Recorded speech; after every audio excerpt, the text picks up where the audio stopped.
From the 1011 Now Alert Center, This is the Night Beat. sponsored by Pella Windows and Doors of Lincoln. Good evening, and thank you for joining me. I'm Jessica Blum with your headlines for Tuesday, April 7th. First, a developing story in Polk County. The Nebraska State Patrol is investigating what the agency is calling an apparent murder and attempted suicide near Shelby. The investigation started at 1:30 a.m. this morning when a woman drove herself from a farm south of Shelby to the Polk County Sheriff's Office. She reported that she had been assaulted. At the farm, investigators found a man suffering from a self-inflicted gunshot wound. He was flown to a hospital in Lincoln with life-threatening injuries. At around 2 a.m., NSP says Polk County deputies found a man dead from a gunshot wound at a business about 3 miles south of where the injured man was located. The patrol says an investigation is ongoing. A video circulating on social media shows a man carrying what appears to be a weapon on East Campus last night, causing UNLPD to ask people to shelter in place late last night.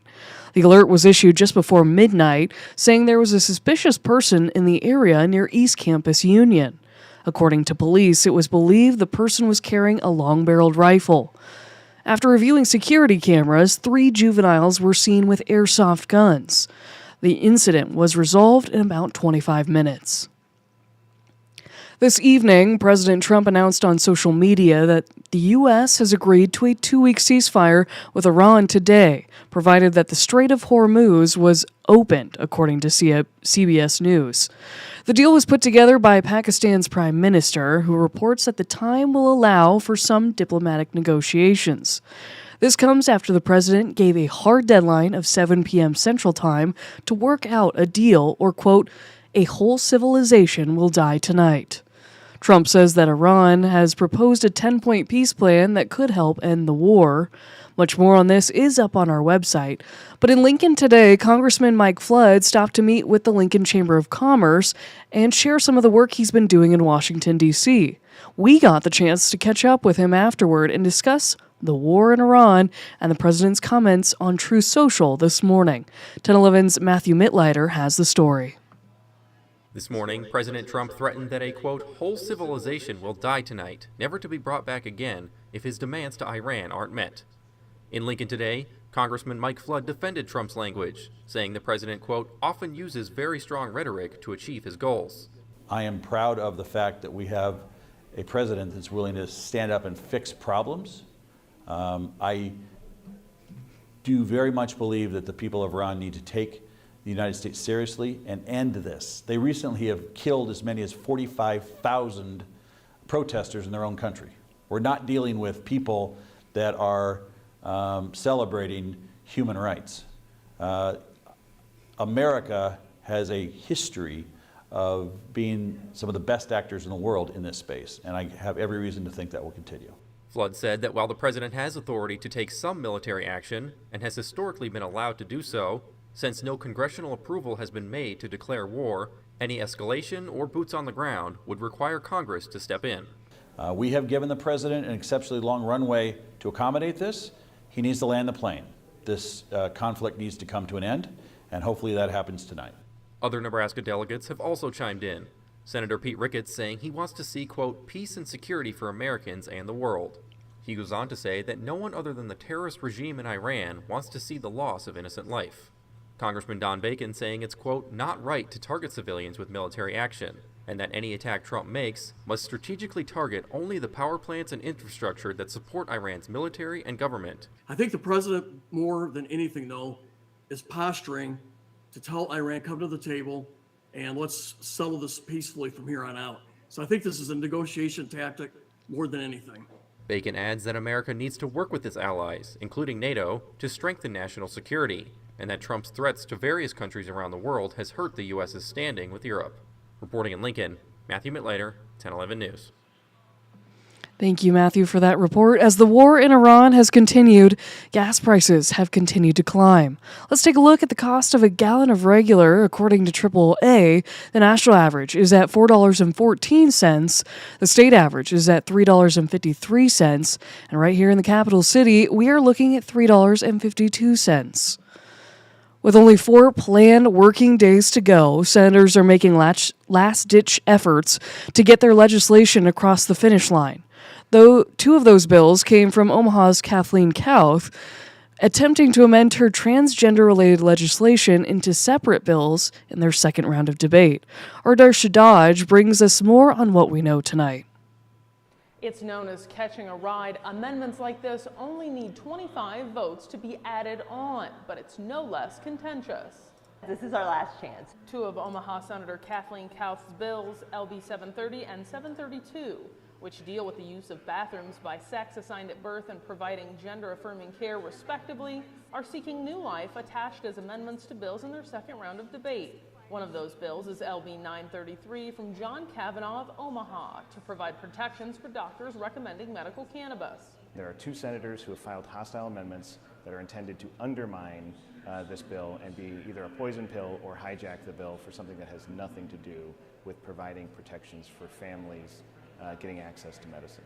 Kauth saying her amendment isn't designed to kill the bill, but add an added layer of protection for Nebraskans. We want to make sure that we have some control over the types of doctors who are doing it, what they're able to do, and make sure that if something bad happens, the state can actually help a constituent. Rainbow Parents of Nebraska telling 1011 they believe Kauth, quote, cares more about harming transgender people than helping Nebraskans. Ralston Senator Merv Reapy was the deciding no vote on the bathroom bill last year and is again in opposition. This is a frivolous piece of burning up time, and quite frankly, that citizens of Nebraska deserve better than to have us just what I would call wasting time on an issue that's resolved. The Nebraska Family Alliance earlier testified in support of Kauth's bills, today saying in part, quote, senators should pass these common sense amendments and stand for biological reality. Tuesday's agenda is lengthy, and if these bills hit the floor for debate, it likely won't be until late. But we'll be watching that as well as any potential vetoes from Governor Pillen due by midnight. Reporting at the state capitol, Darsha Dodge, 1011 News. Thank you, Darsha. The Lincoln Police Department announced today that it issued more than 800 citations during its winter traffic safety project. From December 4th to March 31st, officers worked overtime outside their typical shifts to focus on speeding, driving too fast for certain road conditions, and several other violations. During this time, 740 traffic stops were done and 865 citations were issued. 800 warnings were given as well. The bulk of those, 212, were speeding citations. Meanwhile, there were 65 citations for no seatbelts. In volleyball news, the Omaha Supernovas are parting ways with head coach Lucas Slabe. The team owner, Kirk Thompson, says the change was needed to, quote, align with the expectations and direction of our organization. The search now begins for a new leader. In the meantime, assistant coach Thomas Robson is being promoted to interim head coach. He'll return to his role as assistant coach once the 2026 season ends. The team says Robson has played an instrumental role in Omaha's success over the past 3 seasons. General manager and co-owner John Cook released a statement on the coaching change. In part, he says, quote, he understands this team, has their trust, and brings a presence that fits exactly what we need right now. We're confident in him leading this team, and we're excited to have him continue as a key part of our staff moving forward. The Supernovas' next game is set for Friday. They're hosting the Grand Rapids Rise. And the 2025-26 men's college basketball season has come to a close as Michigan secured the national championship last night. That means we get the AP's final top 25 poll of the year, Nebraska ending its historic season in 14th. It's worth noting that 7 Big Ten teams made the final top 25 list. Vanderbilt, who Nebraska defeated in the round of 32, was ranked 19th, and Iowa, the team that ended the Huskers' season, was ranked 15th. This year, Nebraska reached its highest ever ranking at number 5 after winning 20 straight games. Finally tonight, rounding out your night beat, is a check of the 7-day forecast. Periodic rain chances continue each and every day, though we probably won't see rain each and every day in the capital city. This is boding well for drought conditions as well as the wildfires that have made headlines as of late. But we'll look at those rain chances, especially increasing for Lincoln as we head into Thursday. Before then, though, tonight into tomorrow morning, count on winds coming up out of the south to make for a mild start to Wednesday and a warmer day overall with highs in the 70s. We'll be watching for thunderstorm chances, too, with the risk for severe weather with those thunderstorms on Thursday and again heading into early next week. But as temperatures bounce back into the 70s, more wind will come up with better rain chances over the weekend as well.